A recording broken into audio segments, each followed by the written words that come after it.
मेरा कोई नहीं है आपके सिवा। तो जो जो आपने अपना मान रखा वो सब वो घसीट लेंगे, क्योंकि वो कर तुम अकर तुम मन था कर तुम सर्व समर्थ है। दो प्रकार से, या अंदर से विवेक से वैराग्य प्रकट करके, या बाहर से राग ही हटा लेंगे। वो जगह नहीं रखेंगे जिसे आप अपना कह रहे हो। तैयार रहना।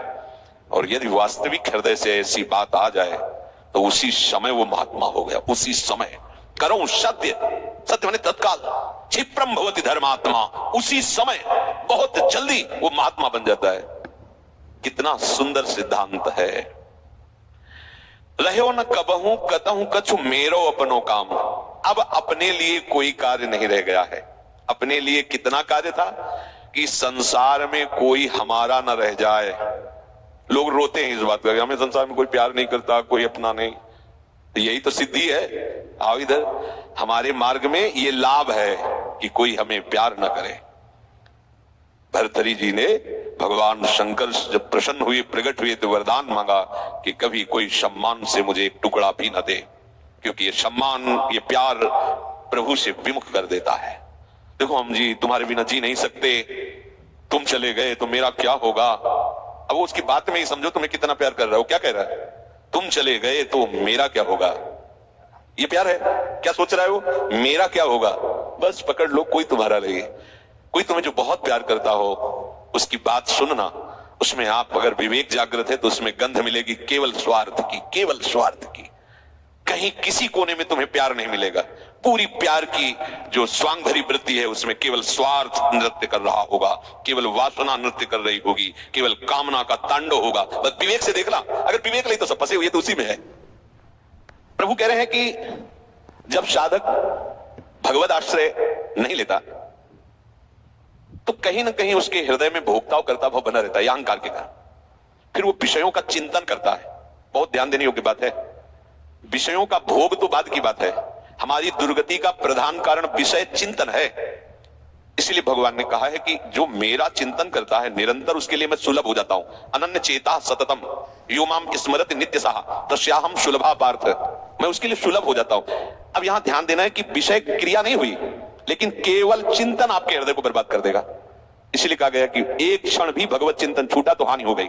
ऐसे संस्कार गलत अंदर डाल देगा, वो चलाते रहेंगे। मन जो है ना ऐसी स्थिति पैदा कर देगा कि ये ज्ञान विज्ञान आपकी समझ में ही नहीं आएगा। ध्यायतु विषयान पुंसः। प्रभु का आश्रय ना लेने के कारण, प्रभु के परायण ना होने के कारण, निरंतर भगवत चिंतन ना होने के कारण जो अंतर होता है वो विषय चिंतन होता है। ध्यान देना। दीर्घकाल निरंतर सत्कार सेवितो दृढ़ भूमि। जब दीर्घ काल तक निरंतर भगवत चिंतन का अभ्यास किया जाता है तो दृढ़ भूमि वो इतना पक्का हो जाता है कि फिर आप छोड़ना भी चाहो तो नहीं छोड़ सकते। जैसे विषयी पुरुष भले कहीं भागवती के स्थान में भी बैठा हो पर वो अपना ही दृश्य देखेगा, अपना ही चिंतन करेगा। ऐसे भागवती पुरुष भले ही वो विषय प्रपंच में बैठा हो लेकिन वो अपना ही दृश्य देखेगा, अपना ही चिंतन करेगा। तो जो भगवत परायण नहीं होते, प्रभु का निरंतर चिंतन नहीं करते, उनका विषय चिंतन ही होता है। वो विषय चिंतन ही करता है ऐसा नहीं करे, स्वाभाविक होता है विषय चिंतन उससे, क्योंकि भगवत परायण नहीं है, निरंतर भगवत भजन का अभ्यास नहीं किया। तो होगा क्या? विषयों को भोगता रहा है। उसी कर्तव्य भोक्तत्व भाव का चिंतन होता रहता है। ये बहुत खतरनाक स्थिति, प्रायः इसी स्थिति में पूरा संसार है। बैठे बैठे बस वही चल रहा है, ये किया वो करूंगा, ऐसा बना लिया वैसा बना लूंगा, अब इतना ऐसा हो जाए फिर वैसा हो, और ये सब का सोचते सोचते काल आ गया, मृत्यु, शरीर छूटा। अब जो सोच रहा था, जो सोचा उसके परिणाम से दूसरी योनि मिली। बस यही चक्र चल रहा है। जब ये प्रभु का चिंतन करता है तो संसार का चिंतन जो स्वाभाविक होता रहता था अब हो तो रहा है। देखो ना, जैसे हम नाम जप करते हैं, भगवत चिंतन की चेष्टा करते हैं तो बड़ी जोर से गंदगी आती है। ये सबका अनुभव है जो भजन करते हैं, बड़ी जोर से, जैसे कि दरिया में उफान आ गया हो। एक से गंदी से गंदी, मतलब जो आपको भी लगेगा कि यार ऐसी बात कैसे हो सकती है। बिल्कुल घृणित, वो आराध्य देव पर घृणित भाव, वो अपने गुरुदेव पर घृणित भाव, वो कुछ भी डरना नहीं, तो समझना ये आपके, तो आपको लगेगा कि कितना नीच हूं, कितना गंदा हूं, क्या क्या सोच रहा हूं, कैसे, मतलब कुछ नहीं, समझना बिल्कुल तटस्थ भूमिका होनी चाहिए। मैं थोड़ी सोच रहा हूं ये सब गंदी नाली के कीड़े की तरह मन इंद्रिया भोगों में रहे, अभी गंदगी फेंकना, बिल्कुल तटस्थ। अरे मैं प्रियाजू के लिए क्या सोच रहा हूं, मैं लालजू के लिए क्या सोच रहा हूं, और मैं गुरुदेव के लिए क्या, बिल्कुल नहीं। ये बेईमान लोग हैं, ये हमको भयभीत करेंगे, हमारी निष्ठा बिगाड़ेंगे, हमारा भाव बिगाड़ेंगे, बिल्कुल नहीं मानना। ये हम बहुत खूब अनुभूत सोची समझी बात कह रहे हैं, खूब साधकों से मिली हुई बात। ये अपने आराध्य देव पर ही गलत भाव कर लेगा, ये अपने गुरुदेव पर भी गलत भाव कर लेगा। आपको डरना नहीं है, ये किसी भी तरह से आपको हटाना चाहता है। जहां आप भगवत चिंतन में लगे, अब भगवत चिंतन आपके हृदय में आए हुए या बसे हुए या पुराने संस्कार सब मिटाएगा। बिल्कुल आपको चिंता नहीं करनी, बस चलने दो, नाम कीर्तन, नाम जप, मंत्र जप, वाणी चिंतन, चलने दो, सेवा। ये जितनी गंदगी, चुप रहो, देखते रहो, उगने की जरूरत नहीं, खिन्न नहीं होना, ना हर्षित होना है। दोनों बात समझ, खिन्न हो गए तो वो टिक जाएगा, ऐसा क्यों नहीं है। उसमें गंदगी, जो धुलाई हो रही तो निकलेगी सब बाहर। शांत, एकदम बहुत गंभीर होना चाहिए उपासक। इस स्थिति वाले को एकदम घबराना नहीं चाहिए। वो फिर अच्छी बातें भी डालता है जो संसार में सुखद मानी जाती है, उसमें आपको हर्षित नहीं होना, तटस्थ।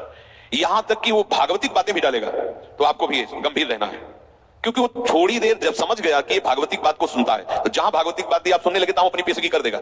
आप समझ ही नहीं पाओगे, दस्तखत करवा लेगा। बहुत चतुर है, इसीलिए सबसे बड़ा चतुर सृष्टि में कौन है? रामाय भजते चतुर नर, उसे सुजान कहा गया है, क्योंकि इन सब चतुरों को भी काबू में करने की सामर्थ्य भगवान नाम जापक में है। एक एक हरकत वो मन की देखता रहता है, एक एक हरकत, छोटी सी छोटी उसकी चेष्टा। अच्छा समझ में आ रहा है? ठीक है, कुछ नहीं, कोई नहीं बिगाड़ सकता। बस आप झुकना नहीं, इसमें बाहर की बात नहीं कह रहे, यहां की बात। आप उदास मत होना, आप निराश मत होना, और आप इनके आगे झुकना नहीं, इन दुष्टों के समुदाय के आगे। एक से एक पेशगी देंगे, आपको निराश करने की चेष्टा करेंगे, आपको ऐसा कर देंगे कि लगेगा इस भोग के बिना तो हम जी नहीं सकते, अब ये भोग भोग ले, फिर भगवान मिले या ना मिले। झुकना मत इनके आगे। ये दुष्ट प्रवृत्तियां आपको रौंदने की चेष्टा कर, और आप तभी नहीं झुकेंगे जब मत परायण। भगवदास, अगर भगवदास